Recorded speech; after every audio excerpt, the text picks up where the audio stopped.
Hi everyone, welcome to Lilybug's Library. My name's Linda, and coming to you again today from the comfy couch. I have kind of been collecting a few books along the way, and I figure there's enough there now. We'll call it a book haul, and I'll tell you about them. So some of them I got from secondhand stores.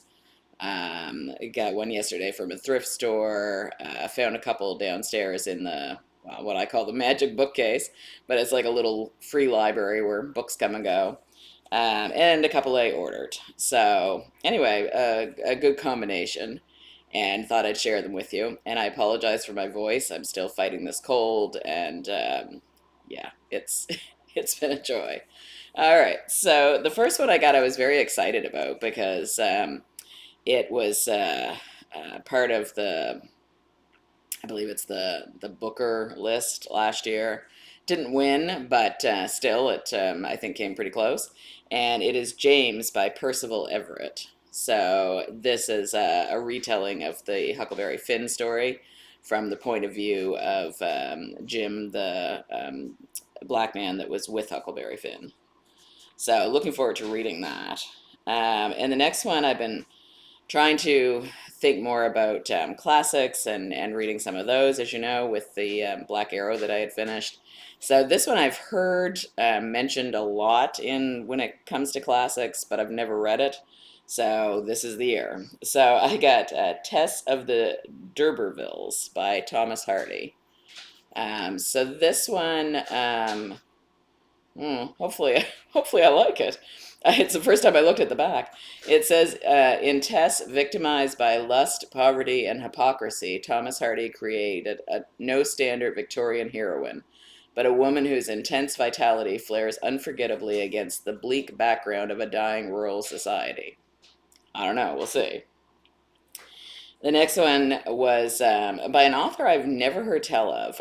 Her name is Lisa uh, Apignanesi, and it's called Sanctuary. I'll turn it around the proper way here. And beautiful cover. And it says, when investigative journalist Isabel Morgan disappears, colleagues and lovers see this as just another gambit in an ever dramatic life. But her closest friend, Leo Holland, is filled with a sense of dread. Something terrible has happened to Isabel. She is more certain of this than of much else in a life that is teetering close to the edge. In desperation, she flies from New York to London to try to trace the woman she realizes has become her sustaining force. But how well does anyone know their best friend? So that one sounds really good. Very interesting. And then this one of the bookstores that I go to, one of the secondhand stores, they always offer you, they have a bunch of books like sitting to the side, and they're either maybe not in quite as good a shape or they can't seem to sell them, so they offer you to take one free one when you go. I can't remember which one was the free one. It was either the one I just showed you or it was this one. I'm thinking maybe the one I just showed you because this one seems to be in good shape. But this one is Barbara Kingsolver and it's Prodigal Summer. And sorry, this one says Barbara Kingsolver's fifth novel is a hymn to wildness that celebrates the prodigal spirit of human nature and of nature itself. It weaves together three stories of human love within a larger tapestry of lives amid the mountains and farms of southern Appalachia. Over the course of one humid summer, this novel's intriguing protagonists face disparate predicaments, but find connections to one another and to the flora and fauna with which they necessarily share a place. So I don't know. It's hard to tell if I'll like that one or not. It sounds interesting, but they don't give you really a lot of details, so we'll see. And then yesterday at the, or no, not yesterday, whatever day it was that I went to the thrift store earlier in the week, I found this one on fighting fibromyalgia, natural health to reverse chronic pain or reverse chronic pain. And so it talks about the fibromyalgia diet, sleep and the connection with fibromyalgia, and a lot of other things. So anyway, worth checking out.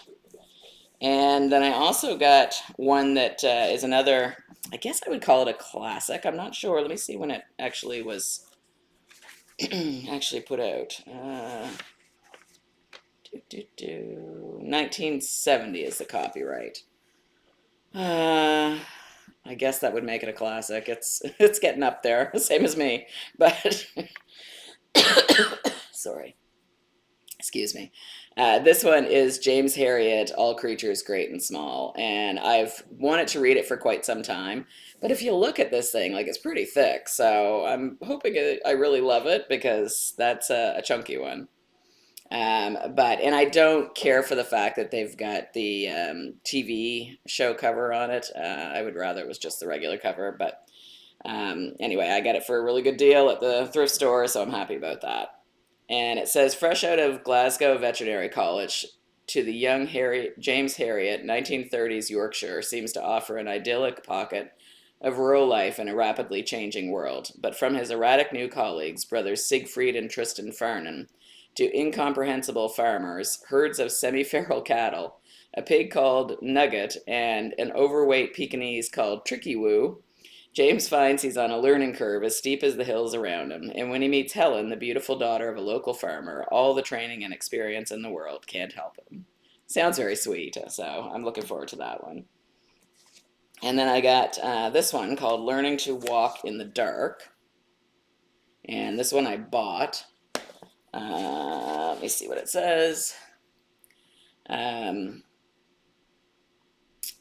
Says, follow Barbara Brown Taylor on her journey to understand darkness, which takes her spelunking in unlit caves, learning to eat and cross the street as a blind person, discovering how dark emotions are prevented from seeing light from a psychiatrist, and rereading scripture to see all the times God shows up at night. With her characteristic charm and wisdom, Taylor is our guide through a spirituality of the nighttime, teaching us how to find God even in darkness, and giving us a way to let darkness teach us what we need to know. So I thought that one sounded really interesting, and it's got a really nice cover. It's I don't know what exactly it's made out of, but almost feels like linen or something. It's really nice. And then I apparently was on a darkness path the day that I ordered these because I also ordered the Darkness Manifesto. And this one is on light pollution, night ecology, and the ancient rhythms that sustain life. So this one is all about different things in the dark. Excuse me. Oh, I'm sorry about that. Um, and then let me see if it says more inside. Yeah, here we go.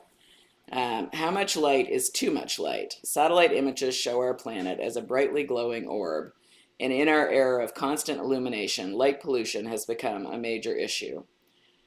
Whew, sorry. The world's flora and fauna have evolved to operate in the natural cycle of day and night, but in the last 150 years, humans have extended the day, and in doing so have forced out the inhabitants of the night, and disrupted the circadian rhythms necessary to sustain all living things, including ourselves.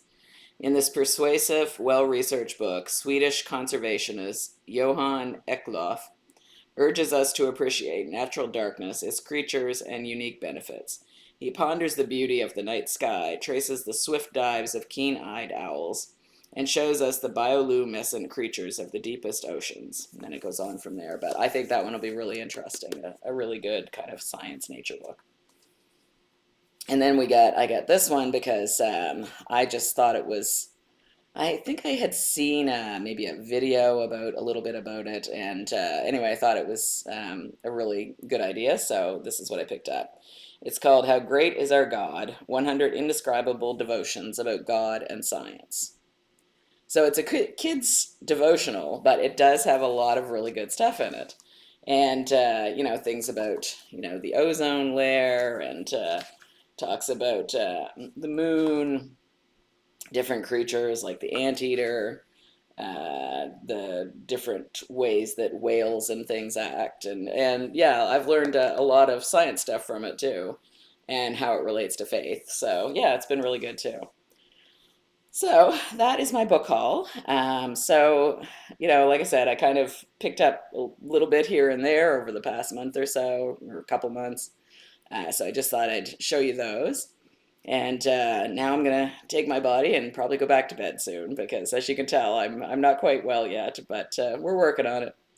We're expecting a big rainstorm here today, but you'd never know it because right now the sun is shining and it looks beautiful out. So we'll see. All right. Hope you have a great day. So sorry. Hope you have a great day, friends. Bye bye.